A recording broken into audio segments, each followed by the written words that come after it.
The winter had come hard that year, pressing down on the land like a hand intent on silencing everything that dared to breathe.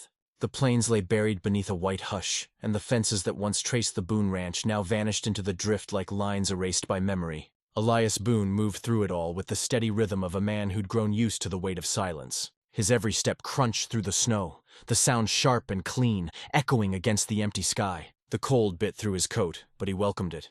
It kept him from thinking too long about the warmth he no longer had. He'd lived alone for 3 winters now, since Clara passed. Folks in town said grief had made him part ghost, that he walked through his days as if half buried with her. Maybe they were right. Every night he still set 2 plates on the table, habit carved into bone. Sometimes, without meaning to, he'd glance toward the empty chair and almost see her there. Hands folded, smile soft as candlelight. Then the wind would find a crack in the wall and blow her away again. That night, the wind rose before sunset, whispering trouble. He could tell by the way the horses grew restless and the hens refused to quiet. When the blizzard hit, it came all at once, sheets of white, the air thick with ice. He moved to the barn out of instinct, lantern swinging, coat flapping behind him.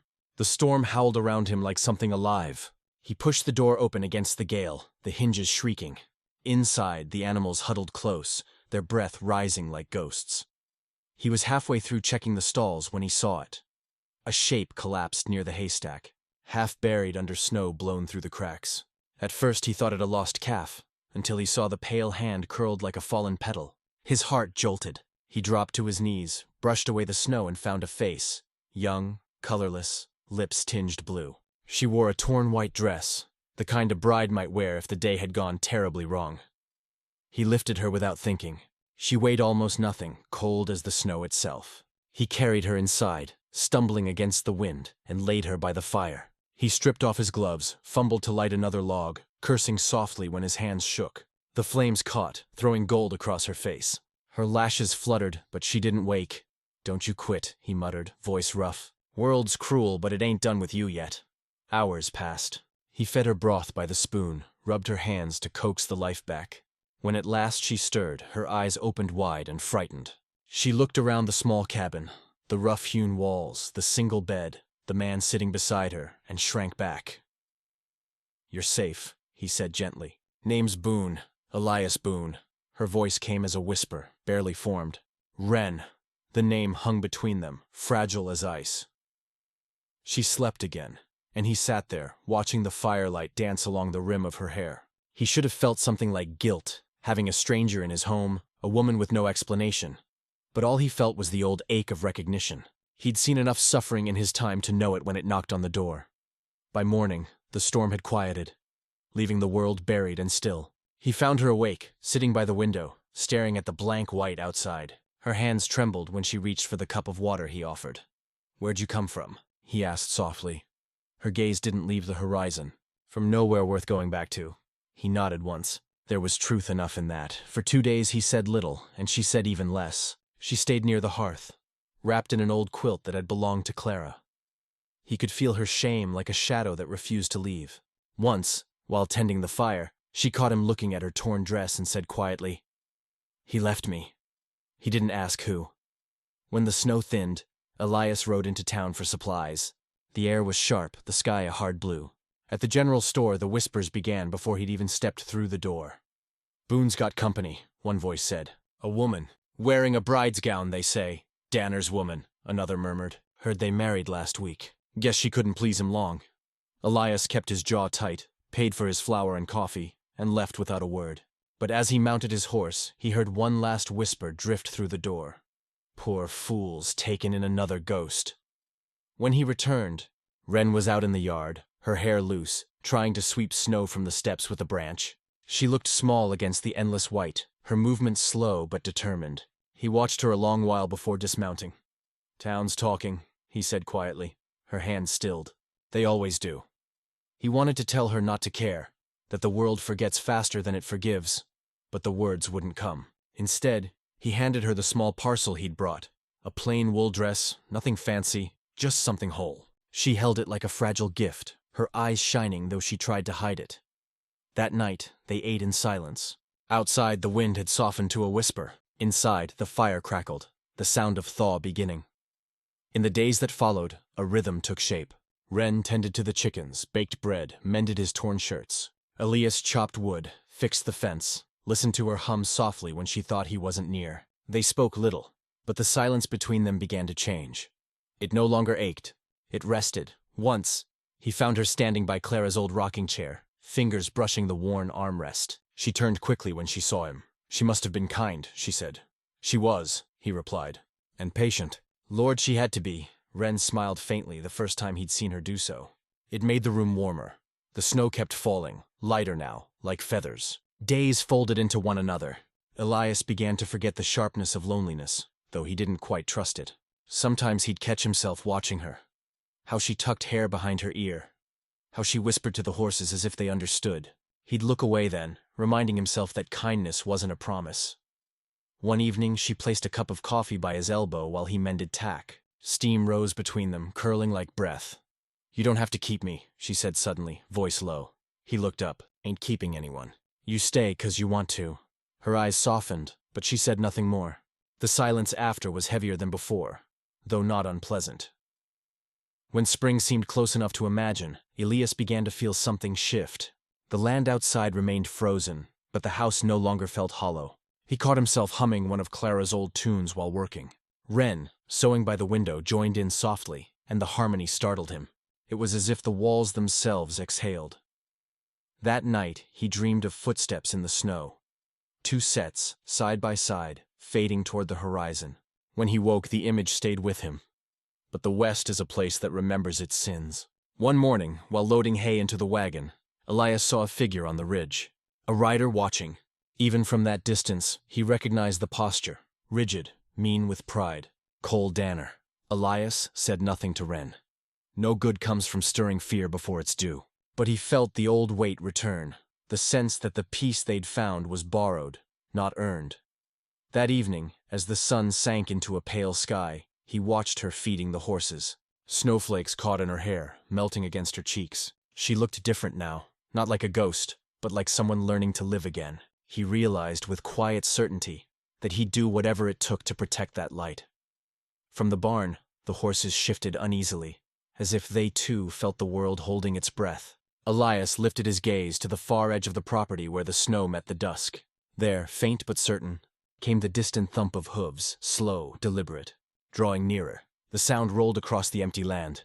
Steady as a heartbeat, Elias stood very still, the cold air sharp in his lungs, and for the first time in years, he felt alive in the way a man does when he knows something worth keeping might be taken from him.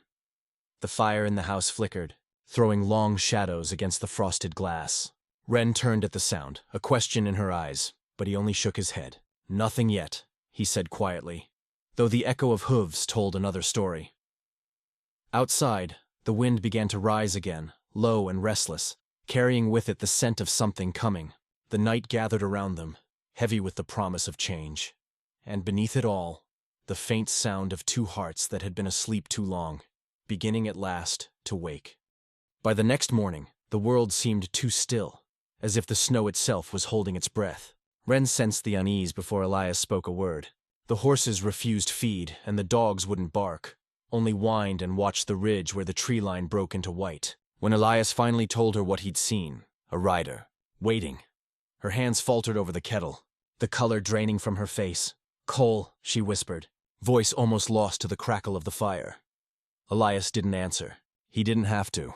The name hung between them like smoke that wouldn't clear. For a long while, the house felt smaller, its warmth closing in rather than comforting. Elias tried to keep his tone steady, said he'd ride into town and settle things, but she shook her head fiercely. "He doesn't want talk. He wants a fight, and I won't be the cause of another man's ruin." He almost smiled, weary and fond. "You weren't the cause of the first one." She turned from him then, pulling her shawl tighter, as if the weight of shame were heavier than any winter frost. Elias wanted to tell her that the town's words meant nothing, that men like Cole Danner fed on pride because they had nothing else. But he knew how words can sound when someone's already broken. So instead, he reached for the woodpile and said, "We'll keep the fire burning. Always better to face the cold from the inside." The next few days passed beneath a strange calm. Ren worked in silence, hands red from washing and scrubbing, her eyes distant. Elias watched her more than he meant to, saw how she carried her fear like something she refused to drop. Every sound outside, a horse's cry, the crack of ice, made her flinch, and yet she stayed. He spent his evenings mending the fence, forcing his body into motion to quiet the storm in his mind. Clara had once told him that courage wasn't loud. It was the quiet thing that keeps you standing when you want to fall. He thought of that now, thought of the woman by his fire whose courage was a fragile, flickering thing trying to take root in frozen ground. Before dawn one morning, he woke to find the bed empty. Her shawl was gone. The door stood open just enough for snow to slip through. Panic came like a blade to the chest. He threw on his coat and ran outside, the cold slicing at his throat. Her footprints led down the path toward the river, barely visible beneath new snow. He followed them, breath tearing through the silence. When he found her, she was kneeling in the frost, hands pressed to her face. The wind tore at her hair, carrying her sobs into the white. "Wren," he called, and she turned, eyes swollen, skin pale as the sky. "I can't stay," she said. "The town will never forget. He'll never stop. I thought maybe if I left it'd be easier for you." He went to her slowly, as though any sudden movement might shatter her. "You think I care what they say?" "You should," she said bitterly. "You'll lose everything for someone who's already lost." He reached for her, but she flinched away. The hurt in her eyes wasn't from him. It was from the whole cruel world that had told her she was something to be ashamed of. "You don't understand," she whispered. "He'll come for me, and he'll come for you." Elias took her cold hands in his voice soft but steady. "Let him come. We'll face it. You don't walk away from the fire just 'cause it throws shadows." She stared at him then, searching his face for disbelief, for pity. Finding neither, just the steady, quiet truth of him. Something in her cracked open. She nodded once, and the fight in her eased like wind losing strength. They walked back together through the falling snow, steps slow, the world holding a kind of fragile peace. It lasted 2 days. The sun was low when the sound of hooves broke the stillness. Elias was chopping wood. Wren was inside, setting bread by the window. The dog started barking first, sharp, panicked. Elias turned and saw him. Cole Danner, riding hard, snow spraying beneath the horse's hooves, his face red with drink and fury. Wren appeared in the doorway, hand pressed to her chest. Elias shook his head once. "Stay inside." Cole reined in at the gate, gun glinting at his hip. "You got something that belongs to me," he shouted. Elias stepped forward, calm as a man walking toward a storm he'd already decided not to run from. "Ain't nothing here that belongs to you anymore." Cole's laugh was ugly. "She's my wife." "Then you should have treated her like one." The words struck hard. Danner's face twisted, and he spat into the snow. "You self-righteous bastard. Think you can steal a man's name, make yourself a hero?" "I ought to." The rest vanished in the crack of a hammer being pulled back. Wren stood in the doorway, the pistol small but steady in her hands. "Leave," she said. Her voice shook, but her aim didn't. "You'll hurt no one else." Cole stared at her, half disbelief, half rage. "You wouldn't." The gun fired once. The shot hit the ground by his boots, kicking snow into his face. He froze. Her hands trembled, tears glinting in her eyes. "I'm not your property," she said. "Not your shame. Not his burden. Not anyone's." For a heartbeat, all three stood still, snow drifting between them, the smoke from the gun curling upward like the spirit of something freed. Cole's mouth worked, but no sound came. His pride, heavier than lead, crumbled in the silence. He dropped his gun, turned his horse, and rode away, smaller with every hoofbeat until the sound faded into the hills. When he was gone, Wren lowered the pistol. Her knees gave out, and Elias caught her before she hit the ground. She was sobbing, not from fear, but release, the kind that comes when a person's been holding their breath for too many winters. "It's over," he said quietly, though both of them knew endings are never that clean. Still, in the days that followed, something within the air lightened. The town heard what had happened, of course. They always did. The whispers changed tone this time. Some called her brave. Others said she'd gone wild. But Wren didn't flinch anymore. She kept her head high when she walked beside Elias into town for supplies. The ones who dared look her in the eye saw not a broken bride, but a woman reborn from cold and flame. As spring crept in, the snow receded, uncovering the earth beneath. The ranch seemed different now, not grander but gentler, as if the land itself had been waiting for this peace. Wren took to riding in the mornings, her laughter echoing across the thawing fields. Elias would stand on the porch, mug in hand, pretending not to watch, though he always did. Sometimes she'd glance back, catch his eye, and smile in that quiet way that said more than words ever could. They never spoke of love. They didn't need to.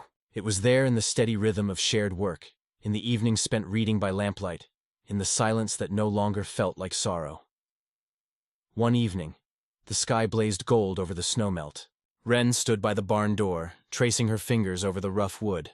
"This is where you found me," she said softly. He joined her, standing close enough to feel the warmth of her shoulder. "And where I found myself again."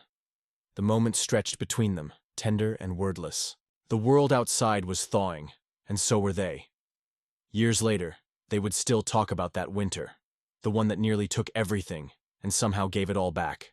The barn remained, patched and old, the rafters still bearing the faint scent of smoke and hay. Travelers passing by sometimes said they heard laughter there on quiet nights, though the Boones had long since passed. Some stories don't end. They just settle into the earth, waiting to be remembered. If you listen close on a cold night, you might hear it. The sound of a man's steady voice and a woman's soft laughter carried on the wind. Reminders that mercy isn't a grand gesture.